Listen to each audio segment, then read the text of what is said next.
Oi, gente! Aqui é outra aula de geografia para vocês.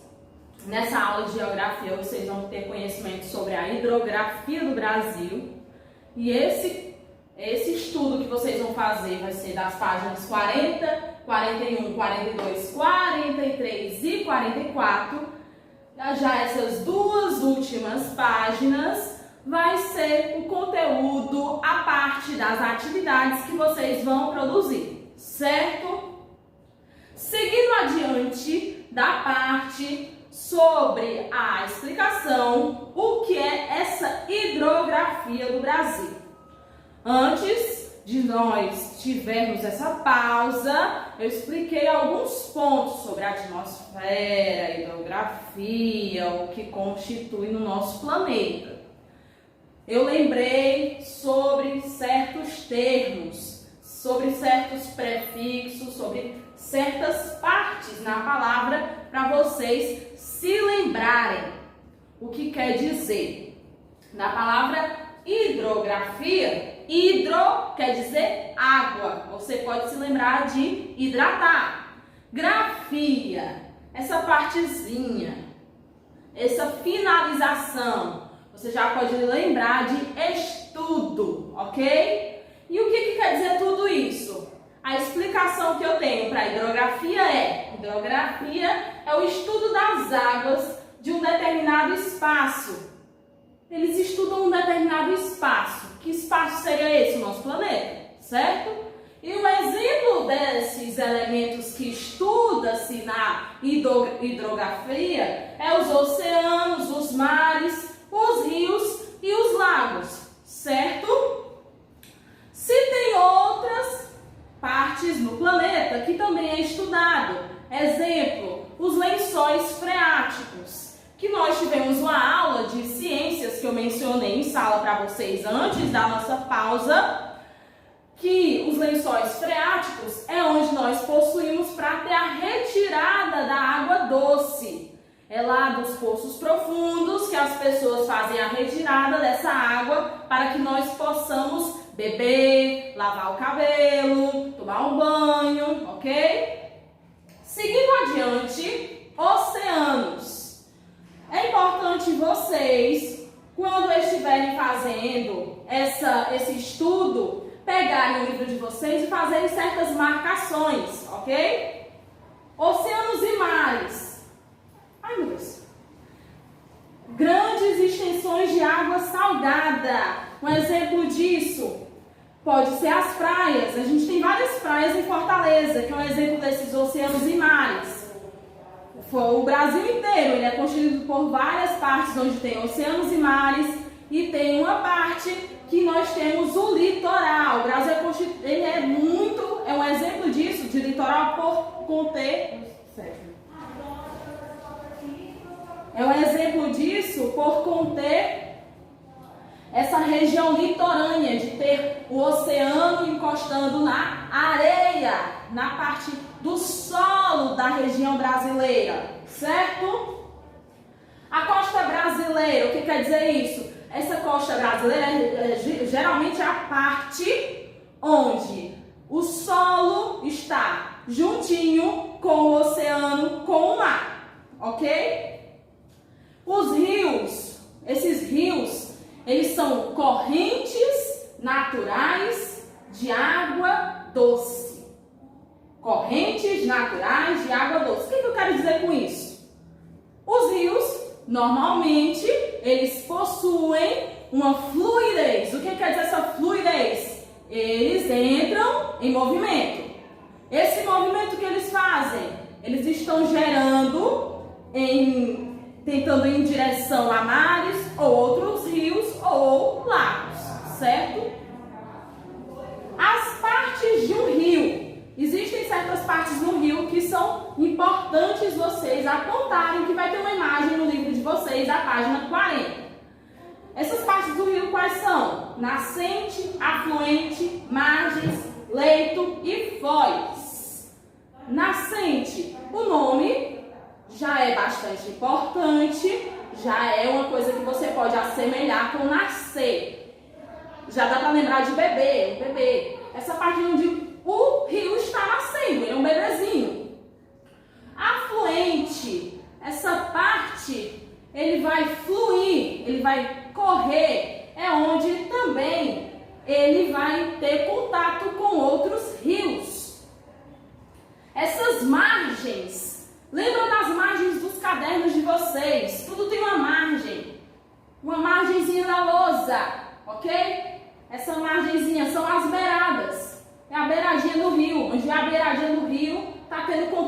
com o solo. O leito é aquele decorrer, onde está na correnteza, onde tem a maior concentração da água desse rio. O foz é onde ele ganha o maior movimento, onde ele já está unido com outros rios e ele já se torna a sua extensão maior, ok?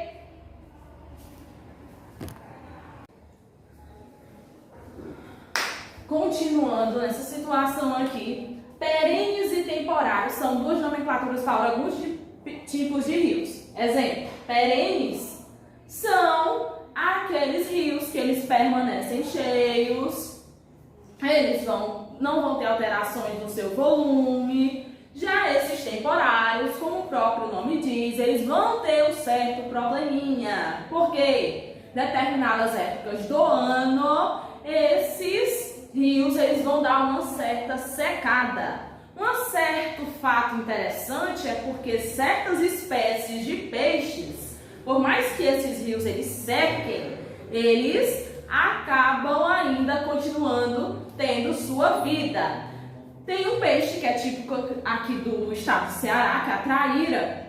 Em determinadas épocas que o açude ou os rios eles secam, a traíra ela se esconde, ela fica em hibernação dentro do barro. Então, quando o rio ele volta a ficar cheio, quando tem aumentada das chuvas, a traíra ela começa a voltar à sua rotina normal, ela volta até a sua reprodução, certo? Continuando, bacia hidrográfica, o que quer dizer isso? São as terras drenadas por um rio. Essas terras elas são drenadas para quê? Para que aumente o fluxo do rio, para que tudo isso ocorra de uma maneira em que haja uma concentração maior de vários rios. Lagos e lagoas. Muitos de vocês já viram lagos e lagoas, e esses lagos e lagoas é costume ter para quê? Para amenizar as altas temperaturas. Na Europa, eles costumam colocar os chamados chafariz. Eles facilitam a temperatura na época do verão, em agosto, em setembro, porque as pessoas tendem a ter vários problemas respiratórios porque o clima fica bastante seco. Levando em consideração isso, a gente lembra que lá no comecinho, quando vocês estudaram com outras professoras, o homem e a natureza. Existem dois tipos de construções. Exemplo, existem as construções que elas são modificadas e existem as construções que são naturais. Essas coisas naturais, elas envolvem apenas elementos da natureza, e os elementos que são modificados, eles envolvem coisas que foram criadas pelo homem. Assim também são os lagos e lagoas. Existem aqueles que são naturais e aqueles que são modificados, criados pelo homem. Por quê? Os lagos e lagoas, eles se acumulam em determinadas depressões. O que são essas depressões? Camadas, buracos na terra. Sabendo bem, eu já expliquei sobre relevo, que a terra ela não é redondinha, perfeitinha, lisinha, bonitinha, não. Ela tem determinadas camadas, buracos. Vai haver picos mais elevados, que vai ser as montanhas, e vai haver lugares mais baixos, que vai haver uma certa bacia, que se houver uma determinada chuva moderada, pode preencher aquele lugar de água e virar um rio, uma lagoa, e é o caso do qual eu estou explicando. E aí existem os lagos naturais e os lagos artificiais, como eu havia mencionado. Artificial é o que é criado pelo homem, natural, que é da natureza, certo? Vamos lá, continuando. Queria destacar aqui outros 3 pontinhos. Outros 3 nomenclaturas que eu achei interessante que tá aí em destaque no livro de vocês. O que é? Açude, lençóis freáticos e água potável. Mencionei no comecinho da aula, vou recapitular e o pincel caiu. Açude que é esse açude? Tem muito no interior do estado. Esses açudes, ele também tem aqui em Fortaleza. Para que serve esse açude? É um lugar que ele é criado, o governo cria medidas, ele implementa uma lei, vamos lá criar um açude. Sim, beleza, criar um açude, mas o que quer dizer isso? Esse açude é o local reservado, bonitinho, feitinho ali, igual uma bacinha, construído com concreto. Pra quê? Como é que eu posso explicar? Pra armazenar água. Isso, pra armazenar água. A chuva vai levando essa água para determinados pontos. Vai levando a água e a correnteza, o rio vai levando e o governo faz com que esses açudes eles estejam em pontos bastante organizados. Arquiteta planejam pontos estratégicos para que a água seja levada para esses açudes de acordo com a correnteza do rio, para que eles sejam armazenados para quê? Para situações de seca. Nós sabemos bem que o Nordeste, onde moramos, tem as situações da seca. A água é armazenada. Porém, isso não quer dizer que ela vai ficar para sempre ali, não. A gente sabe que a água, ela tem um certo limite. Nós utilizamos ela, temos que saber utilizar ela. Se nós não sabemos utilizar ela, em determinadas situações de risco, essa água pode acabar. Então, essa é uma das medidas que é criada de acordo por medidas de lei, pensando nessas situações. Lençóis freáticos. Eu havia mencionado isso numa aula de ciências, falando com vocês sobre a água. Esses lençóis freáticos, eles são camadas debaixo da terra que armazenam água. Essas camadas que têm água é bastante conhecido pelas pessoas no interior, porque elas acabam fazendo poços profundos. Esses poços profundos têm água doce, que é a água que nós utilizamos para o consumo humano, animal, vegetal, para a nossa rotina cotidiana. E o que acontece? Esses lençóis freáticos, eles facilitam bastante justamente nos momentos em que mais precisamos de água. Porém, acontece que o uso indevido, você ou qualquer outra pessoa, empresa, se ela faz o dejeto, ela rejeita certos materiais, faz de maneira incorreta jogar certos lixos em locais que era para ter o uso do lençol freático de maneira correta, pode contaminar aquela água. Outra situação, exemplo, uma horta.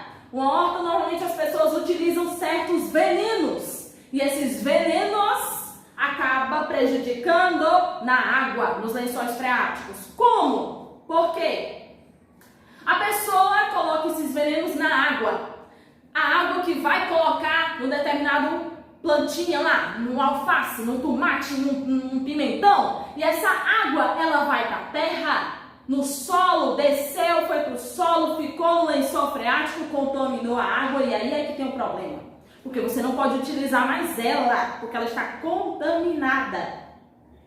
E sabemos bem que água potável é água que nós devemos ter um certo cuidado, porque tem-se a ideia, não é de hoje, não é de amanhã, não é de ontem, que as pessoas vivem falando e fazendo a chamada, a propaganda, para que nós tenhamos o uso consciente da água potável, porque ela não tem como ser renovável, ainda não criaram medidas, equipamentos, para que a gente consiga utilizar aquela água de novo, de novo, de novo. Porém, você pode utilizar ela com a água que você pegou para lavar a roupa. Você não vai pegar aquela água para tomar banho, porém, você pode utilizar ela para lavar uma casa. Então, tem certas medidas, cuidados que você pode fazer, mas tem outros que você não pode fazer. Então, você tem que ter um cuidado extremamente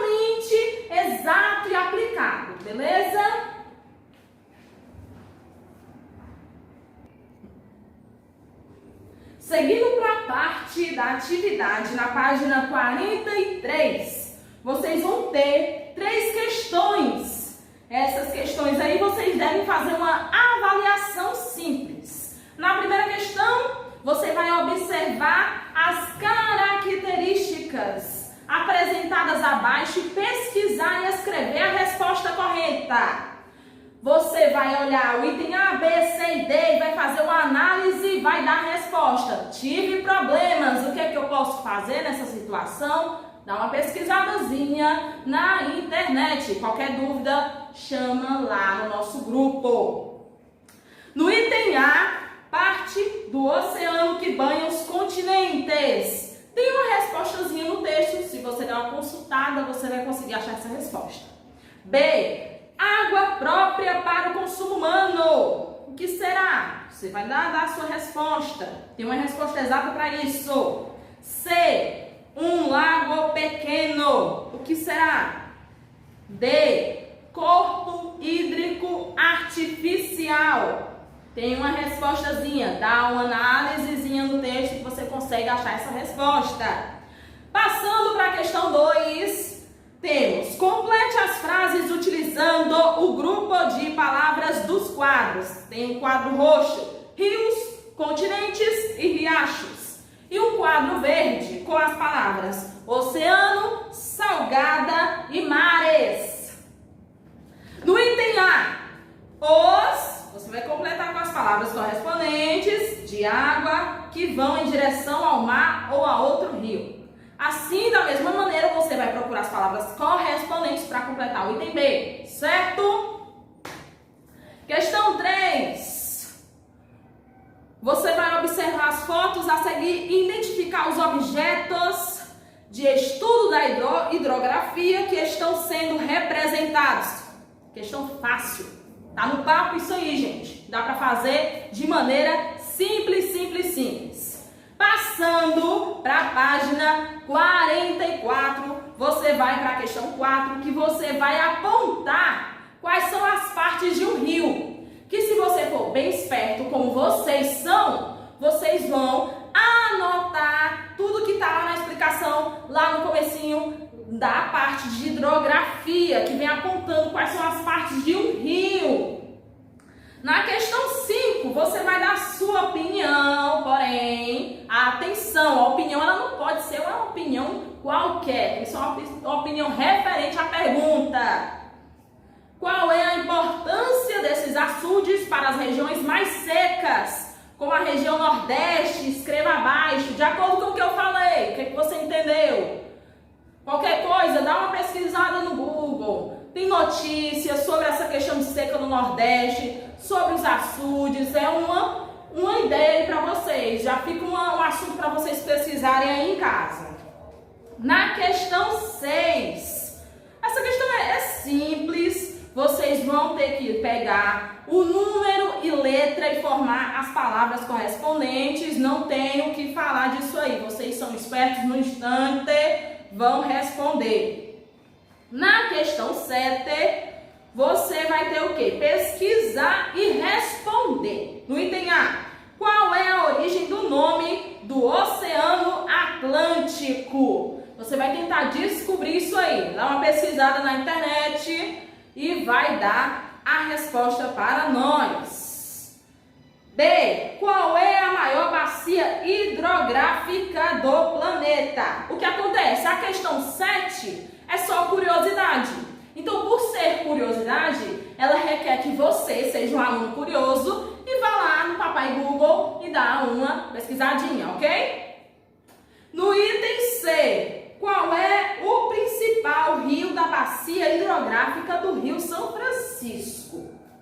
Isso aí é simples. Se você dá lá uma pesquisada, jogou, dá uma resposta aqui, manda pra gente se você conseguiu. Você vai fazer o quê? Fala lá no grupo, tá bom? D, como também é conhecido o Rio São Francisco? Uma dica aí, já é outra curiosidade, tá bom? Faça essa atividade. Diga aí se foi difícil, se foi fácil. Faça aí a sua postagem, marcando a escola, fazendo a atividade. mostrando que você está ativo, estudando, não está apenas querendo ficar em casa. Vamos ficar em casa, mas conscientes de que a situação a gente também deve estudar, porém protegidos nas nossas casas, beleza? Um beijo e até o próximo vídeo, que tem mais coisas sobre o nosso planeta, tá ok?